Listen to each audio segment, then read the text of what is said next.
It started with a distress call from a cargo ship drifting 230 miles west of Hawaii. No storm, no fire. Just one terrified voice on the radio repeating, "It's under us, it's under us." Then silence. The Coast Guard arrived 6 hours later. The ship was still afloat, engines idle, crew missing. Only one thing moved on board, a small red buoy rope trailing from the stern, tugging gently like something alive was pulling it from below. At first, they thought maybe the crew abandoned ship, maybe pirates. But the captain's logbook was still open in the control room, pages stuck together from sea mist. The last entry was just one line. "The sea hums at night." When divers went below to check the hull, their cameras captured something strange, thin strands of some kind of organic material clinging to the underside. It looked like jellyfish tissue, except it pulsed, like it was breathing. They cut one piece off to analyze, sealed it in a container. Within 2 minutes, the diver screamed over comms. He said, "Something just moved behind the propeller, big, like a curtain opening." The camera feed shook violently, then went static. No bubbles, no sound, just the deep hum of the Pacific vibrating through the line. When they pulled the rope back up, it was frayed clean, like it had been burned through, not cut. And the buoy that was floating behind the ship was gone. They sent down a second diver, this time tethered. The man never left the spotlight's edge. He only described what he saw. He said the water below him looked thicker, like heat waves underwater. Then, as his flashlight panned down, he saw the outline of something massive beneath the ship, miles wide, perfectly still, and shaped like a spiral.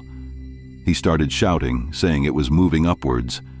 The surface of the water rippled, perfect concentric circles expanding out to the horizon. They yanked his tether, but before he surfaced, the last image from his helmet cam was horrifying. The buoy that had vanished earlier was hanging right in front of him, upside down. And inside it, pressed against the glass beacon, was a human face, bloated, eyes wide open, mouth filled with seawater. They pulled him up unconscious, and when they checked the recording again, the final seconds of the footage weren't there. It just stopped at the moment the buoy appeared. The Coast Guard tried to tow the cargo ship back to port, but as they began moving, the ocean current shifted unnaturally, against the wind, pulling the entire ship backwards. Their instruments started glitching, depth sensors looping random numbers, sonar showing unknown object detected directly under the hull. Then came the hum, a deep, rhythmic sound so low it made the deck plates vibrate. The crew said it felt like their bones were shaking. One of them vomited from the pressure, another fainted. Then, all at once, the hum stopped. The ocean went completely flat, not a single wave, not even the sound of water hitting the hull. And in that silence, the rope holding the buoy to the ship started to reel itself back out. It wasn't drifting. It was being pulled, slowly, deliberately, down into the sea. The rope hissed as it went taut, dragging across the deck. When they tried to cut it, their blades snapped like glass. The end of the rope started to smoke, as if it was melting from friction, and then it just slipped into the water and disappeared. The Coast Guard abandoned the salvage attempt. They marked the ship's location on sonar, left a beacon, and left. The next day, the beacon's signal vanished too. They went back. The ocean floor was clean, no debris, no metal, just miles of smooth sand, like nothing had ever been there. But here's where it gets worse. 2 weeks later, a fisherman from Maui picked up something tangled in his net. At first he thought it was seaweed, until he saw it twitch. It was a piece of that same jelly-like tissue, veins, pulsating faintly, as if still alive. He said he heard a faint humming sound when he held it close, so low it made his chest vibrate. He recorded the sound on his phone. It was just static at first, but when slowed down 400%, it formed a pattern, like a heartbeat. Or maybe a call. Scientists claimed it was a natural occurrence, resonance from the deep trenches. But that fisherman disappeared 2 nights later. His boat was found adrift, Nets torn, engine still running. Only one clue remained on deck. A small red buoy floating in a bucket of seawater, the same kind the Coast Guard had lost. When officers lifted it, the underside was wet, not with salt water, but with a clear mucus that pulsed, faintly glowing in the dark. They sent it for testing, but halfway to the lab, the transport truck broke down on a bridge outside Honolulu. The driver called dispatch, said something strange was happening. He said the ocean below was humming. Then his call cut off. They found the truck's cab empty, door open, seatbelt unbuckled. The buoy was gone. And now, every few weeks, ships crossing that same route report their sonar glitching. Their compasses spin for minutes. And always, before it happens, they hear that same low hum from the deep. Some say it's tectonic movement. Others whisper there's something ancient down there, not a creature, but something that uses sound to see. The ocean hides what it doesn't want us to find. And that humming, maybe it's not a warning. Maybe it's breathing. The deeper you go, the quieter it gets. At 240 meters, even your own breathing sounds like thunder in your skull. My name's Daniel Cross. I've been a salvage diver for 15 years.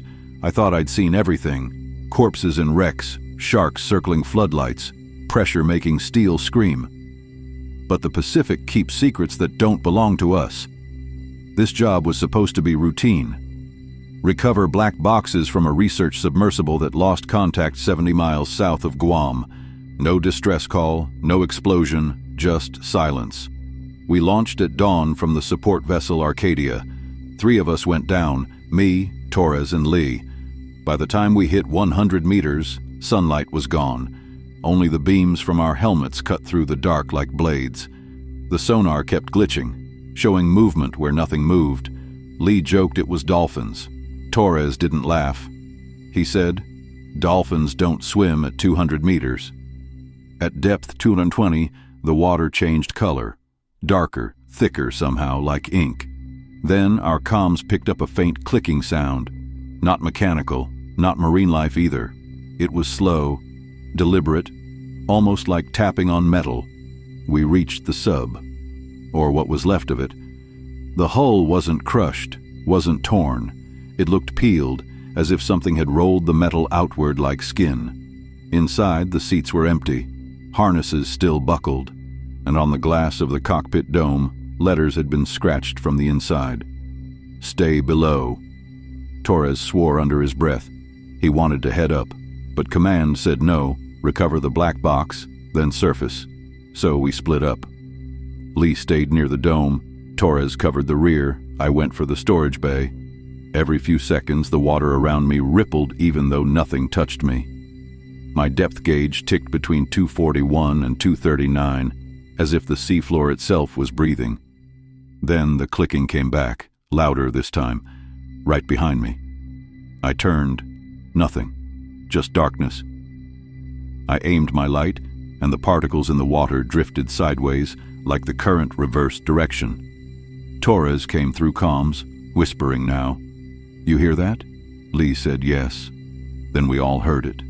A voice, faint, muffled, calling through the water.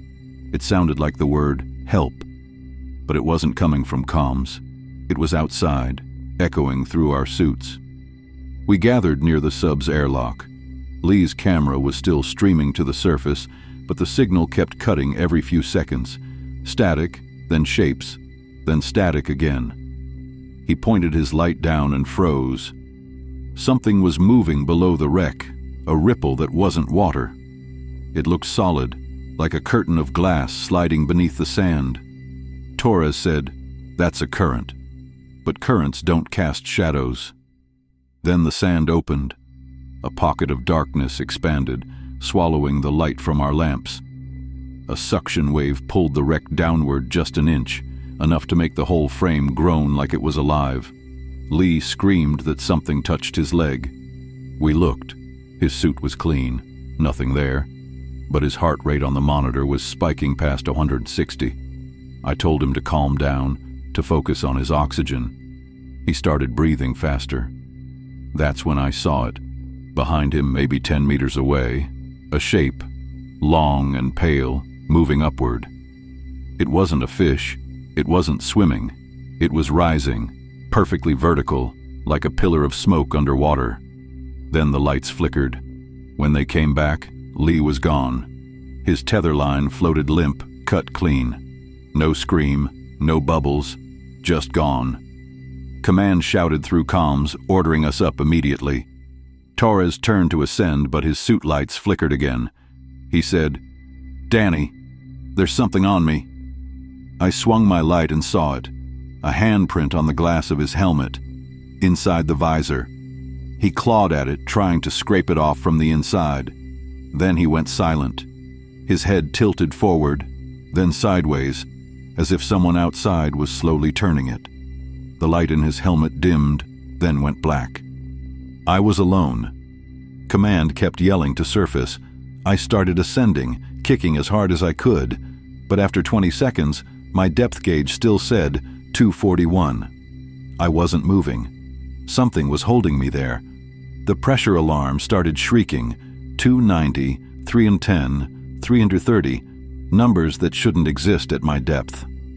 I looked down. The seafloor was moving, the sand shifting in patterns, concentric rings spreading outward from the wreck. Then I heard it, a low hum, deep and steady, like a heartbeat through the water. The same sound that the Coast Guard heard, maybe. It vibrated inside my ribs, and in that vibration, I could hear something. Faint voices overlapping, like hundreds of whispers forming one sentence. "Stay below." The light from my helmet stretched downward, hitting something massive. For a second I thought it was a mountain. Then it blinked.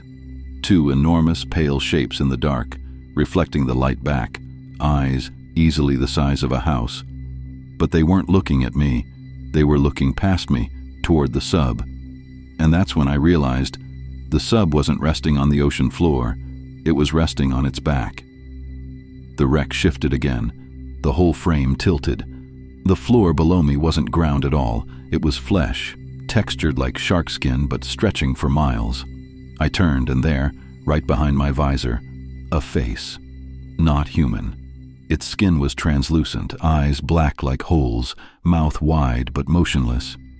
And when it opened that mouth, no bubbles came out, only darkness.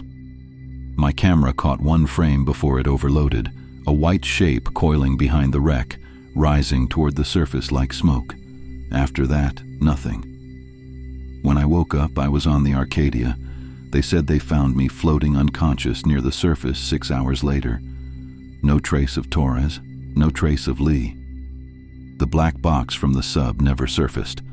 They showed me the footage from my camera. Only 23 seconds survived. It ends right before that tapping sound. But in the background audio, under the static, there's something else. A heartbeat that slowly syncs with my own.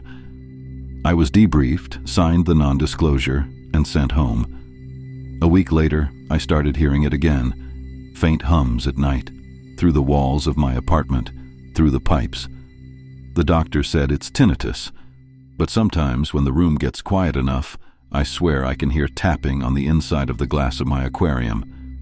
I got rid of the fish last month, but the water still moves, even when nothing's in it. The transmission came in at 3:42 a.m., weak, distorted, but real. A series of 3 beeps, then a voice, hoarse, breaking through static. "This is Erebus Deep Station, requesting surface contact. We need extraction immediately." Erebus was a small oceanic research base, 6 people stationed 12,000 feet down, studying geothermal vents near the Mariana Ridge. It had been silent for 9 days. We thought everyone was dead, until that call. I was part of the surface relay crew on the ship Nadir. My job was to monitor emergency frequencies, but that night I swear the voice didn't sound human. Too slow, too heavy, like each word was being dragged through water. We tried replying. No response, just another burst of static, then a whisper, "It found us." Then silence. At 4:10 a.m., Command authorized a drop-cam probe. Its descent feed streamed in real time, nothing but black water for 6 minutes.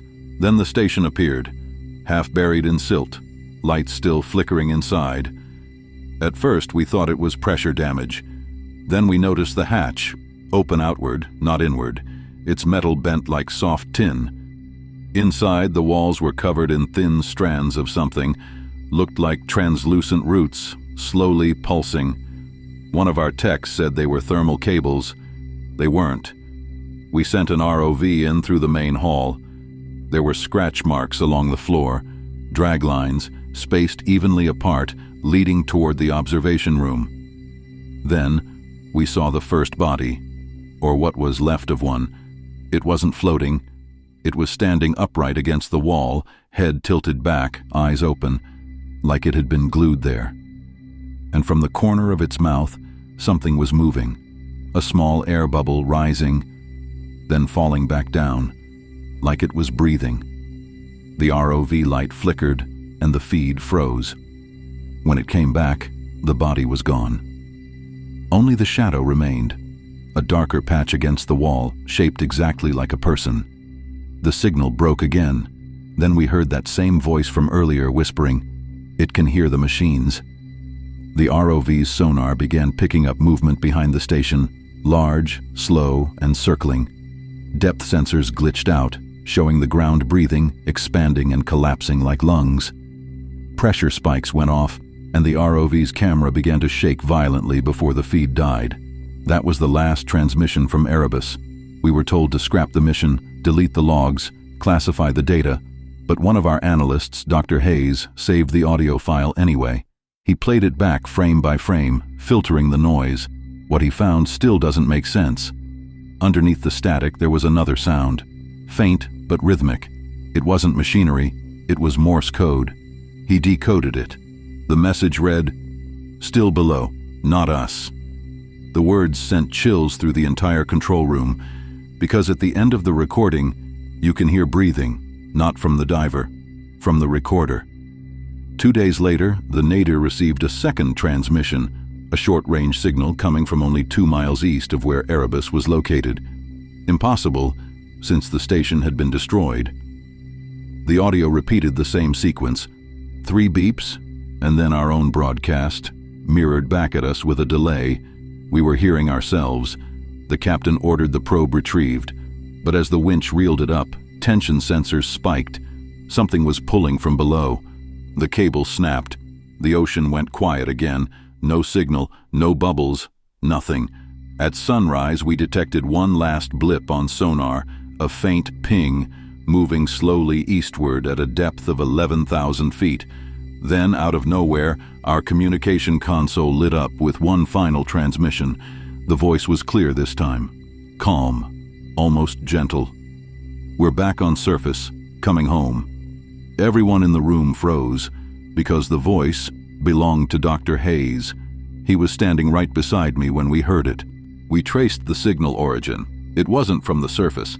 It came from the exact coordinates of the missing station, from 12,000 feet below. Hayes didn't say a word.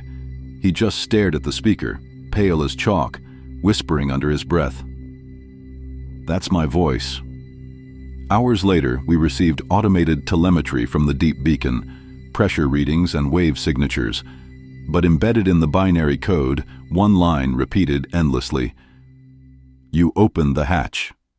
We powered down everything, but even after the radios went silent, I could still hear faint clicks in my headset, perfectly timed, like Morse. I decoded it once, never again. It spelled, "Listen deeper."